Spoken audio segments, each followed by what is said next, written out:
آج میں اللہ کے ایک نبی کا واقعہ آپ کو سنانا چاہتا ہوں. یہ وہ نبی ہیں جن کے ساتھ ایسا امتحان لیا گیا کہ one of the amazing story ہے. آپ حضرت یونس علیہ السلام ہیں اور آپ کا معاملہ یہ تھا, آپ کی قوم بت پرستی کرتی تھی. قرآن میں آپ کے واقعے کو بیان کرنے کے لیے پوری سورہ یونس موجود ہے, اور آپ نے اپنی قوم کو ڈرایا, بت پرستی نہ کرو, شرک نہ کرو, اللہ کی نافرمانی نہ کرو ورنہ سخت عذاب آئے گا. قوم کہتی کہ وہ بت پرستی کرتی تھی, آپ کی بات مانتی نہ تھی. آخر کار آپ کی قوم کو آپ نے کہہ دیا بس اب عذاب آنے ہی کو ہے, کسی وقت بھی عذاب آ جائے گا, اب اللہ کی طرف سے عذاب آنے والا ہے. قوم نے کہا, پلاننگ کی, حضرت یونس پر نظر رکھو, اگر یہ ہمارے شہر میں ہیں تو عذاب نہیں آئے گا, جس دن یہ شہر سے نکل جائیں سمجھ لو عذاب آنے والا ہے. کمال کا عقیدہ تھا, بتوں کو پوچھتے تھے مگر دل میں یہ بھی جانتے تھے یہ اللہ کے نبی شہر میں رہیں گے, اللہ عذاب نہیں بھیجے گا. بہرحال آپ ایک رات تشریف لے گئے, قوم کو پتہ چل گیا, بادل بھی آ گئے, کالی بدلیاں بھی آ گئی, عذاب کے جو آثار تھے وہ نمودار ہو گئے. اب قوم نے کیا کیا, ساری قوم میدان میں جمع ہوئی ننگے سر, اب اللہ کی بارگاہ میں رونے لگے. جس پر ظلم کیا تھا اس سے معافی مانگنے لگے, اب جس کا قرضہ دینا تھا اس کے قرضے لوٹا دیے. بچے, بوڑھے, عورتیں روتے روتے اللہ کی بارگاہ میں دعا کرنے لگے, یا اللہ اب معاف کر دے, عذاب نہ بھیجیو, بت پرستی سے توبہ کرتے ہیں, حضرت یونس پر ایمان لے آئیں گے, اے اللہ اس بار عذاب کو ٹال دے. اتنا گر گڑائی قوم, اتنا گر گڑائی قوم کہ سبحان اللہ وہ آتا عذاب واپس چلا گیا. ادھر حضرت یونس علیہ السلام باہر شہر سے یہ سوچ کر چلے گئے تھے کہ جب میں واپس آؤں گا اس قوم نے تباہ ہو جانا ہے, مگر جب آپ واپس آئے تو کوئی عذاب نہیں آیا تھا, ایوری تھنگ از اوکے. تو لوگوں نے کہا حضور اپنی قوم کی طرف جائیے. کہا میں کیسے جاؤں, میں اگر قوم کی طرف جاؤں گا تو قوم مجھے جھوٹا کہے گی. اچھا ان کو یہ نہیں پتا تھا کہ قوم نے توبہ کر لی ہے اور حضرت یونس پر ایمان لانے کی نیت بھی کر لی ہے. ادھر حضرت یونس سمجھ رہے ہیں کہ میں اگر شہر میں چلا گیا تو انہوں نے تو مجھے قتل کر دینا ہے کہ تم جھوٹے ہو, تم نے کہا تھا اللہ کا عذاب آئے گا, عذاب آیا نہیں کیونکہ آپ کو یہ حکم مل چکا تھا کہ عذاب آ رہا ہے. اب آپ اسی جس کو کہیں کہ کیفیت میں اس شہر میں داخل ہونے کی بجائے آپ باہر گئے, کشتی میں سوار ہوئے اور اس شہر سے باہر کہیں جانے کے لیے روانہ ہو گئے. ایک اور آزمائش, وطن تو چھوٹ گیا, اب کشتی بیچ سمندر میں جا کر رک گئی. اب اس زمانے کی قوم کا ایک اصول تھا کہ جو بھاگا ہوا غلام ہوتا تھا نا, وہ جب کشتی کہیں رک جائے تو سمجھ لو اس کشتی میں کوئی بھاگا ہوا غلام ہے. اب انہوں نے کہا کون ہے, تو ایک قرآن دازی ڈالی گئی اور اس قرآن دازی میں حضرت یونسی کا نام نکل آیا. بھری کشتی سے بیچ سمندر میں آپ کو انہوں نے دریا میں سمندر میں ڈال دیا. There is no life jacket on that time. کوئی لائف جیکٹ نہیں تھا, آپ کو سمندر میں ڈال دیا, کشتی آگے چلی گئی. اللہ کے نبی ہیں. آزمائش دیکھو, تو ایک بڑی سی مچھلی آئی اور حضرت یونس علیہ السلام کو اس نے نکل لیا. آزمائش پر ایک اور آزمائش, اللہ اکبر. مگر زباں پر شکوہ نہیں تھا, شکایت نہیں تھی کہ یا اللہ تیرا نبی اور میرا یہ حال.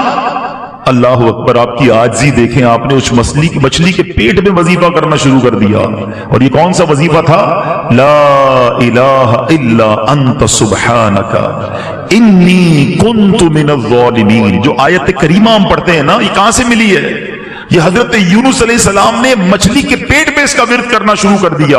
ایک عاجزی کا انداز تھا, ایک گر گڑانے کا انداز تھا, ایک توبہ کا انداز تھا. آپ پڑھتے رہے, مچھلی کے پیٹ میں رہے, کئی دن مچھلی کے پیٹ میں رہے. اس مچھلی نے آ کر کنارے پر آپ کو اگل دیا. اب جب آپ کنارے پر آئے, کمزور ہو چکے تھے, جلد بھی آپ کی بالکل نرم ہو چکی تھی, کھڑے ہونے کی بھی ہمت نہ تھی. اللہ کی شان دیکھیں, اللہ نے وہاں ایک کدو کی جو بیل تھی, ایک چھوٹا سا پودا آپ کے قریب اگ گیا, اسی سے آپ کو خوراک ملی, انرجی ملی, صحت ملی. اور کچھ دنوں کے بعد جب اپنے شہر آپ واپس آئے تو لوگوں نے آپ کو بڑی عزت کے ساتھ ویلکم کیا, آپ پر ایمان لائے اور ہنسی خوشی وہ زندگی گزارنے لگے. میرے میٹھے اسلامی بھائیوں, میں نے یہ واقعہ آج کیوں بیان کیا؟ There are two reasons. پہلا ریزن تو یہ ہے کہ قرآن سے محبت بڑھے, لوگ تلاوت قرآن کریں, سمجھیں کہ اللہ نے کیسے کیسے واقعات. آج اپنے بچوں کو بٹھا کر لوگ پتہ نہیں سنڈریلا